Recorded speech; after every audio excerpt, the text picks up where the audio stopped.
اور خود عربوں کا حال بھی کیا تھا، خود عرب جہاں اللہ کے پیغمبر کی بعثت ہوئی ہے وہاں پر عقیدے کے حوالے سے، سماجی تعلیمات، سماجی زندگی کے حوالے سے، معاشرت کے حوالے سے کیا حالات تھے، قرآن مجید فرقان حمید نے وہ نقشہ بھی کھینچا ہے، اور تاریخ کی کتابوں کے اندر بھی ہم دیکھ سکتے ہیں۔ یہ 360 خداؤں کا جو ہم پڑھتے ہیں تو یہ تو صرف بیت اللہ کے اندر تھے، اور ضعیف الاعتقادی کا آپ اندازہ کریں عربوں کی، کہ خداؤں کو اپنے ہاتھ سے بناتے ہیں، پوجتے ہیں، اور سفر پر جاتے ہیں تو خدا کی جدائی بھی برداشت نہیں کر سکتے، جو ستو ساتھ لیے ہوئے ہیں اسی ستو کا خدا بنا لیتے ہیں، اور اگر سفر کے دوران ختم ہو گیا ہے کھانے پینے کا سامان تو کبھی خدا کا جو ستو کا بنایا ہوا خدا ہے، کبھی اس کا ہاتھ، کبھی اس کا پاؤں، اور کبھی پورا خدا جو ہے وہ نگل جاتے ہیں۔ تو یہ ضعیف الاعتقادی کا حال عربوں کے اندر یہ تھا، اور سماجی طور پر ان لوگوں کی حالت کیا تھی، بالخصوص بچیوں کے حوالے سے قرآن مجید فرقان حمید نے ان کا تذکرہ اس انداز میں کیا ہے کہ یہ وہ لوگ تھے وَإِذَا بُشِّرَ أَحَدُهُمْ بِالْأُنثىٰ ظَلَّ وَجْهُهُ مُسْوَدًّا وَهُوَ كَظِيمٌ۔ ان لوگوں کا حال یہ تھا کہ جب ان کو خوشخبری دی جاتی کہ تمہارے گھر بیٹی پیدا ہوئی ہے تو ان شدت غم کی وجہ سے ان لوگوں کے چہرے سیاہ ہو جاتے تھے۔ بچیوں کو زندہ درگور کرنے کا بعض قبائل کے اندر رواج تھا، اور عورتوں کی تحقیر اور تذلیل۔ وہ عربوں کے اندر یہ تھا کہ وہ کہتے تھے کہ جو نیزہ نہیں اٹھا سکتا، جو تلوار نہیں اٹھا سکتا، اس کا بھلا مال غنیمت میں، وراثت میں حصہ کیسے ہو سکتا ہے؟ چونکہ عورت وہ جنگ میں شریک نہیں ہوتی،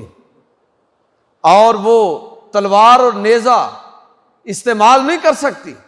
اس لیے اس کو کوئی حق نہیں ہے کہ اس کا وراثت کے اندر، ترکے کے اندر یا کسی طرح کا کوئی حصہ۔ بہرحال عرب تہذیب کا مطالعہ بھی پیغمبر علیہ الصلوۃ والسلام کی زندگی سے پہلے اگر کیا جائے تو اعتقادی حوالے سے بھی ایک خوفناک منظر ہمارے سامنے آتا ہے، اور اگر سماجی حوالے سے دیکھا جائے تو وہ اس سے بھی عجیب تر ہے کہ یہ وہ لوگ کہ جو اتنی گہری عصبیت کے اندر مبتلا ہے، قتل و غارت، قبائلی عصبیت، بات بات پر جھگڑا، بقول حالی کہ کبھی پانی پینے پلانے پہ جھگڑا، کبھی گھوڑا آگے بڑھانے پہ جھگڑا، کہ کوئی جنگ 40 سال، کوئی 60 سال، اور ایک جنگ کے بارے میں آتا ہے کہ 1 صدی اور 120 سال تک جاری رہی۔ تو ایسے لڑ لڑ کر مرنے والے یہ لوگ بات بات پر قتل کرتے ہیں، اور حق اور باطل کوئی معنی نہیں رکھتا ان کے ہاں، دڑا ہم ہے۔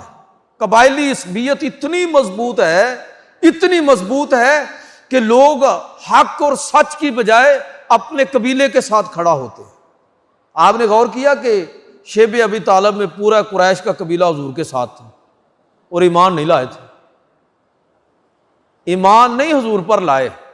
لیکن ابو لہب کے علاوہ پورا قبیلہ شیب ابی طالب میں جب اہل مکہ نے بائیکاٹ کیا تو پورا قبیلہ حضور کے ساتھ ہے۔ قبائلی عصبیت اس درجے تھی کہ آپ تصور کریں کہ ابو جہل جیسا شخص علی اعلان کہتا تھا مجھے پتا ہے کہ محمد سچا ہے صلی اللہ علیہ وسلم، حضور صلی اللہ علیہ وسلم کو جھوٹا نہیں کہتا تھا، تسلیم کرتا تھا کہ یہ سچے ہیں، یہ صحیح بات کرتے ہیں۔ صادق اور امین کہنے والے یہی لوگ تھے آپ صلی اللہ علیہ وسلم کو۔ عجیب بات نہیں ہے کہ 13 سال مکہ کی زندگی، 8 ہجری میں مکہ فتح ہوا، 8 سال 13 سال 21 سال 21 سال کی تبلیغ میں وہ بات سمجھ نہیں آئی، اور مکہ فتح ہے اور سارے لوگ بیک وقت مسلمان ہو گئے۔ آپ کا کیا خیال ہے کہ ایک دن میں بات سمجھ آ گئی اور 21 سال کی تبلیغ میں بات سمجھ نہیں آئی؟ پہلے بھی سمجھ آ چکی تھی۔ جانتے تھے کہ اللہ کے پیغمبر سچ کہہ رہے ہیں، لیکن جاہلیت اسی چیز کا نام ہے، ہٹ درمی اور ضد اسی چیز کا نام ہے۔ جہالت کا علاج علم کے ساتھ کیا جا سکتا ہے۔ جہالت اور جاہلیت میں فرق ہے۔ جہالت کا علاج علم کے ساتھ کیا جا سکتا ہے، لیکن جاہلیت اس کا کوئی علاج نہیں، اس لیے کہ جاہلیت نام ہے ہٹ درمی کا، جاہلیت نام ہے ضد کا،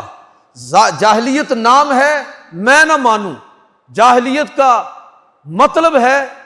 کہ کاں چٹا ہے، جو چاہے ہو جائے، میں نے نہیں ماننا، میں نے نہیں تسلیم کرنا۔ اللہ کے پیغمبر صلی اللہ علیہ وسلم جب تشریف وہاں لائے تو یہی حالات تھے کہ قبائلی عصبیت، قتل و غارت، عورت کے حقوق کی پامالی، غلاموں کے ساتھ زیادتی اور ظلم، پسے ہوئے طبقوں کی محرومی، یہ حالات ہیں جب اللہ کے پیغمبر صلی اللہ علیہ وسلم تشریف لائے، اور یہ اس جاہلیت کا رد اللہ کے پیغمبر صلی اللہ علیہ وسلم نے علم قرآن کے نور کے ساتھ کیا۔